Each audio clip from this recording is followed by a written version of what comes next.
What's up, guys? I'm JFleezy, and we are back with another episode of Tri-State Wrestling Federation, or TSWF. Much more doable. We are right off the best show in company history, Holidays Havok. So, we're gonna check in on, first off, let's go see that, 59 segment rating, 56 main event. It was a fantastic show. But second, because this is kind of crazy to me, and creative, we have Sean Waltman topping the franchise player. As well as, no, he's not topping the next big thing, Sean Morley, which I agree with. Sean Morley was great. Anyways, but then we have Jeff Jarrett, Chris Candido, Dick Knox, who's still up there at 40. Good for him. Dick Knox is amazing. And then we have good old Leaf Cassidy, Al Snow. Fantastic. Sean Waltman, 20 years old franchise player. He's got a lot of popularity. His body's already not great. Already has head issues. At 20 years old, probably not good, but popularity, I mean, he's quite over. Quite over. So we'll see where we go with that. Other than that, man, I don't think there's much to address. We can click finances real quick.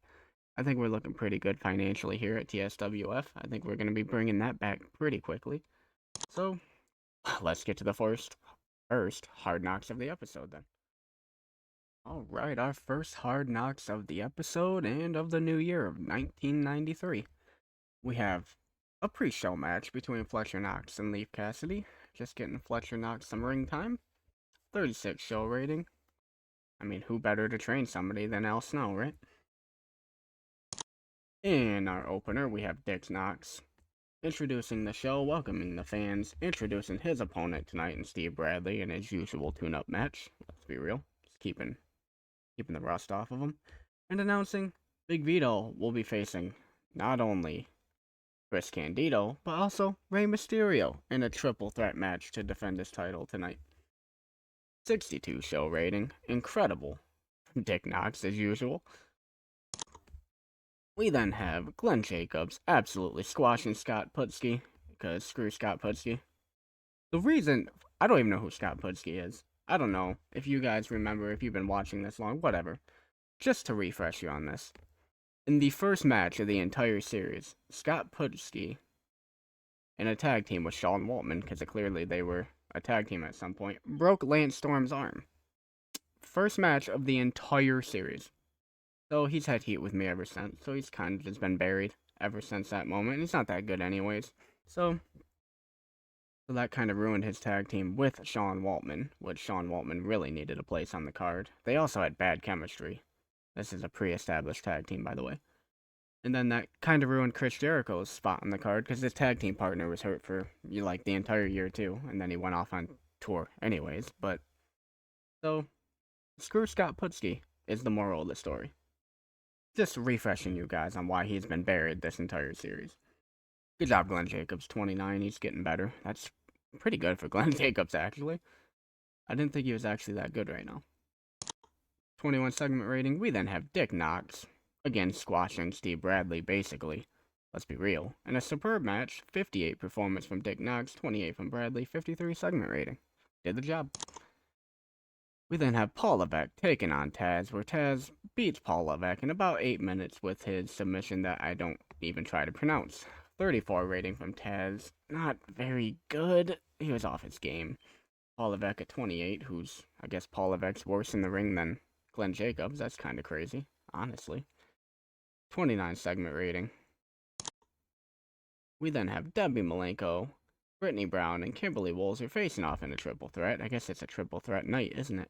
Where we have Debbie Malenko winning the match, pinning Kimberly Woolser with a front suplex. A front suplex. Okay. 34 segment rating. Not bad. Not bad. Job done, really. It's a match-heavy card, by the way. There's a lot of matches tonight. We then have Leaf Cassidy backstage, in Dick Knox's office, when am I getting my chance, boss? Have I not earned a chance at Big Vito? And Dick Knox is just, be patient. Be patient, your time will come. Just keep working, kid, is basically how he responds. Keep working, kid. 44 segment rating, good stuff. We then have Jeff Jarrett take on Tommy Dreamer in a pretty easy match for Jeff Jarrett, winning in 10 minutes with a figure 4 leg lock. Double J doing his thing, finding his momentum finally. We then have the Blue Bloods cutting a promo, trashing Taz and Tommy Dreamer. Jeff Jarrett, it was a fluke, you beating Paul Levesque. I will take on Taz next week and show you it was a fluke. And I guess Paul Levesque will probably take it. We'll see. We'll see if Paul Levesque's not important here. Double J is the star, brother. Double J and Taz could be a good one. Could be a good one. Stay tuned on that one. Very poor from Paul Levesque. He's not really turning out to be great for me. I keep trying. He's getting a lot of time. He's getting mic work. He's getting ring work. But he's not doing good at either of them. Or doing well at either of them, I guess. But 43 segment rating. Double J carried. He's got a new hot catchphrase too. Double J is catching fire right now. Moving on, we have the featured attractions defending their titles for the first time against the tag team I was talking about. The Thrill Seekers, Chris Jericho and Lance Storm. Lance Storm is back from his broken arm. Chris Jericho is finally back from his tour, just to come back and lose a tag team match to Sean Morley and Stevie Richards. In their first defense, Sean Morley pinning Lance or submitting Lance Storm with an inverted figure 4. Jericho carried the match in terms of in-ring performance. I didn't expect Chris Jericho to come back and drop a 50 in his first match. That's interesting. Okay. Lance Storm only a 36, Sean Morley 31, Stevie Richards 29. They're getting better and better, aren't they? But they ain't there for their in-ring work right now, are they? It's really their promo work. Speaking of, we have Stevie Richards and Sean Morley cutting a promo post-match when they are attacked from behind by Chris Canyon and Perry Saturn once more. 43 segment rating, job done once more. Good stuff. Alright, moving on. We have our main event of Chris Candido, Rey Mysterio, and Vito LaGrasso, where Vito LaGrasso defeats both of them in a triple threat match in 15 minutes when Vito LaGrasso pins Rey Mysterio with Code of Silence. Vito LaGrasso makes defense number 8 of the TSWF Championship, a 55 segment rating. Rey doing a 55, Vito 48. Vito is now outperforming Chris Candido in the ring. Candido is arguably, our second best worker to start? They're probably third behind Sean Waltman. So Rey Mysterio, Sean, then Chris Candido. Vito's outdoing them now. I guess his pop is really high, though. Great main event, 55 segment rating, very hot crowd. We then have Vito cutting a promo, like you can throw as many people as you want at me at once. I'm still gonna come out the champion. You can send 10 if you want. Nobody in this locker room can beat me. 52 segment rating. Big Vito LaGrasso cut a way better promo than I just did. I'm a little rusty, give me a break. 52 segment rating, great end of the show. Vito killing it in TSWF right now. Alright, we'll catch you back at the next show, I guess. It won't really be in the office, will it? We'll see you at the next show. Unless something pops up. Which something did pop up. I forgot the show rating. Overall show rating 57. Great show. Okay. Now see you at the next show. 111 people too, by the way. Alright, Hard Knocks number 2 of the episode. We have Dick Knox opening in the ring, as per usual, announcing the main event will be Big Vito LaGrasso versus Fletcher Knox. The kid is gonna get a chance. He also announces his opponent tonight will be Booker T, which is not like a scrub opponent. So hey, up in the competition. 57 segment rating, pretty dang good. We then have Glenn Jacobs and Kid Cash take on Mysterio and Juventud, where Glenn Jacob pins Juventud Guerrero with a choke slam because he's a beast. 28 performance from Glenn Jacobs. That's acceptable to me. This early in his career, he's a rookie. So that's acceptable. 38 Kid Cash, Juventud 27. Glenn Jacobs is outperforming Juventud. So Rey Mysterio 64 because he's Rey Mysterio. Fantastic stuff. 45 segment rating out of this match. Very good. We then have Jeff Jarrett in an anticipated match for me. Jeff Jarrett defeating Taz in 15 minutes after interference from Paul Levesque. 47 performance. Wasn't Taz doing better in his earlier matches, or is my brain making that up? 39's not horrible, but I felt like he was doing better before. Jeff Jarrett, 47 though. 47 segment rating. Good stuff. We then have Jeff Jarrett and Paul Levesque putting the boots to Taz. Tommy Dreamer tries to come in and make the save. Tommy Dreamer gets the boots put to him too. It's a rough time for Taz and Dreamer. Blue Blood stand tall. 40 segment rating. We then have Leaf Cassidy taking on Chris Candido in a match that is just a very good match to have on the show. Again, I thought it might be a little better, but it's a great match nonetheless. Crowd is buzzing. 45 segment rating, 47 wrestling rating. Very good stuff. Leaf Cassidy is killing it. He's also our trainer backstage, and he's killing it doing that too. We then have the featured attractions taking on Saturn and Canyon after they attacked them last week, winning in 12 minutes when Stevie Richards pins Chris Canyon with a Stevie kick. Defense number 2 of the Tag Team Championships. Stevie Richards off his game, that's unfortunate. Sean Morley is up there now, 31 still. Actually, same performance as Chris Canyon, who that might be his best match of his career so far here. Perry Saturn up there with a 40. I'd like, quite frankly, Sean Morley and Stevie Richards to be up by that 40. They're good workers, so they should be getting up there quickly, I'd hope. 37 segment rating though, happy with it. We then have Glenn Jacobs and Kid Cash attack Stevie Richards and Sean Morley while they're cutting a promo. 50 for the promo, 39 for the beatdown. 50, man, that's why they have the titles, because their promo is so good. Carry the show with the promos. The champion's always got to be a good promo, right? Come on. We then have Dick Knox in the semi-main versus Booker T. In a less than 10-minute match, Dick Knox defeats Booker T with the knocks out. 62 from Dick Knox. Booker T, 42. One of his better matches he's had, so that's good to see. He is wildly inconsistent. Very good match. Probably should be the main event, but your champion has to be in the main event. Come on. We then have Dick Knox right before the match talking to Fletcher Knox like, go win yourself a title, kid. Go do the bit, you know? And he makes his entrance. Where we have, in a 41, yeah, I figured it'd be quite low.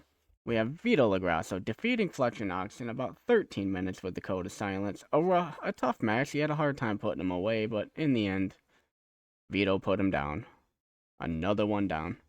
Defense number 9 of the TSWF Championship. And I apparently didn't put in a big Vito promo there at the end, which is unfortunate. I thought I did. But overall rating of a 44. It's a weaker show, but the main event was weak, and I knew it would be weak. So, 44 overall rating.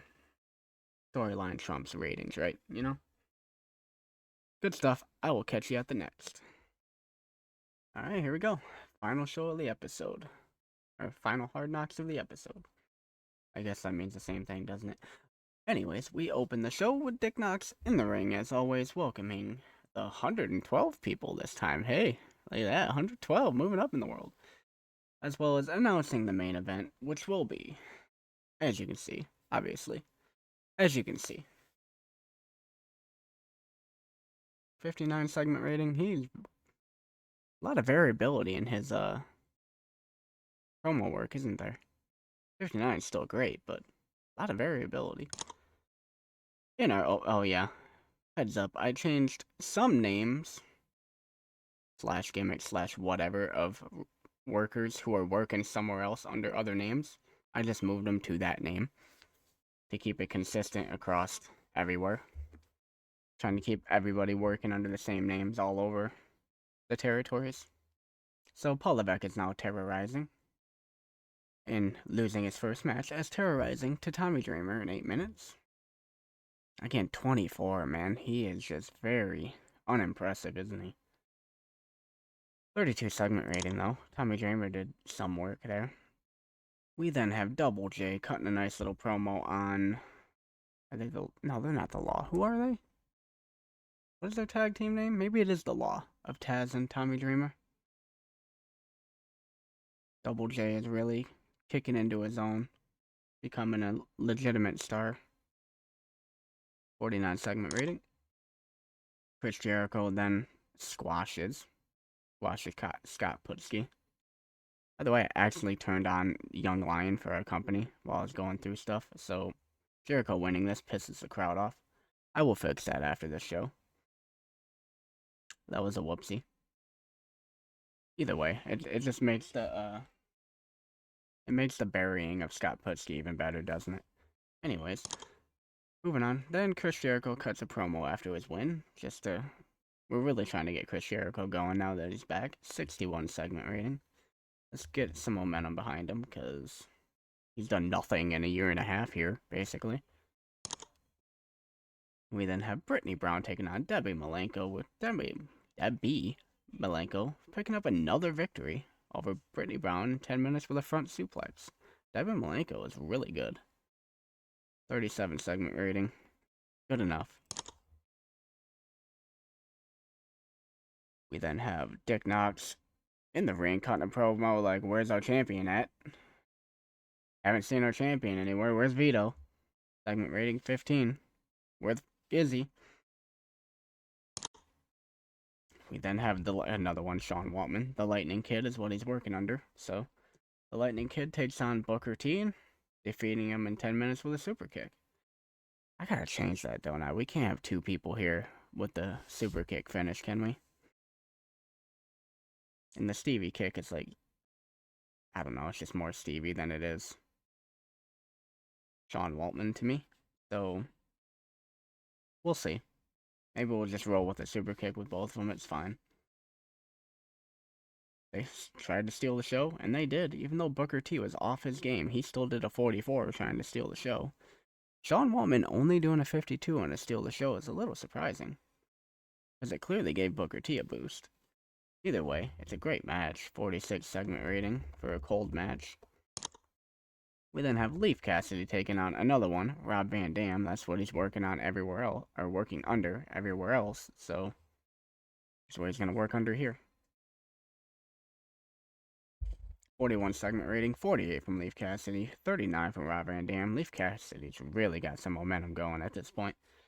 He started off as Hard Luck Leif, but he's cooking now. We then have the featured attractions defending their titles against Jacob and Cash, with Jacob and Cash defeating the featured attractions in 12.5 minutes when Glenn Jacobs pinned Sean Morley with a choke slam. We have new tag team champions. And you know what? Might be hard to get the titles off those guys. It's hard to beat a monster, isn't it? He did a 32. I mean, he outperformed Stevie Richards. Go on, Glenn Jacobs. We then have Glenn Jacobs and Kid Cash putting the boots to Sean Morley and Stevie Richards, because monsters do monster things. And in our main event of the night, not featuring Vito LaGrasso, who just didn't show up tonight. And about that superb wrestling, Jeff Jarrett defeated Taz, Rey Mysterio, and Chris Candido in a Fatal 4 match in 20 minutes when Jeff Jarrett pinned Rey Mysterio with a pile driver. Look at this. Okay, let's look at the ratings here. 39, Taz is the worst performer in the ring by a long shot. Ray puts down a 61, Jeff Jarrett 48, Chris Candido 47. Crazy work. 51 segment rating, great main event. Overall rating of a 54. Interesting show, weird show. It's probably our weirdest show we've had. For one, because I did that Young Lion thing on accident. Scroll wheeling. And, no champ here. There's some weird things going on in this show. Alright. Catch y'all in the office. Alright, back in the office. It's now the 1st of April, so let's check in. I mean, we lost $50. I spent a decent bit on workers in that last show. I mean, I should probably be keeping it closer to that 1,300 mark, but I'm also trying to put on great shows. So, and I'm trying to get people on the show, get people working, start to get people over, you know. I'm not incredibly worried about the finances, although I kind of should be, really, because when we look at the owner goals, which my brain can't find, there they are. We have 264 days to fix this money issue. Or at least get into the top 50 ranking in the world. Because I think if we fail one, we won't get sacked, but I'm worried if we fail both of those criticals, I'm going to get fired, and the series is over. And I don't want that, because I actually really love this series. So, we gotta figure something out. But, those are our shows. Funny enough, this episode started at the first show of the year, so we had a 57, a 44, and a 54. The 44 only because of the main event where we had Fletcher Knox in it. So, but Vito LaGrasso continues his tear until this episode where he just didn't show up. Maybe he's bored. Maybe he had other things on the block to handle. I don't know. But he wasn't there. What's gonna happen with that? I'm sure Dick Knox is not very happy about that. But I guess we gotta tune in for the next episode to find out. You know? Me as well. Maybe I don't even know.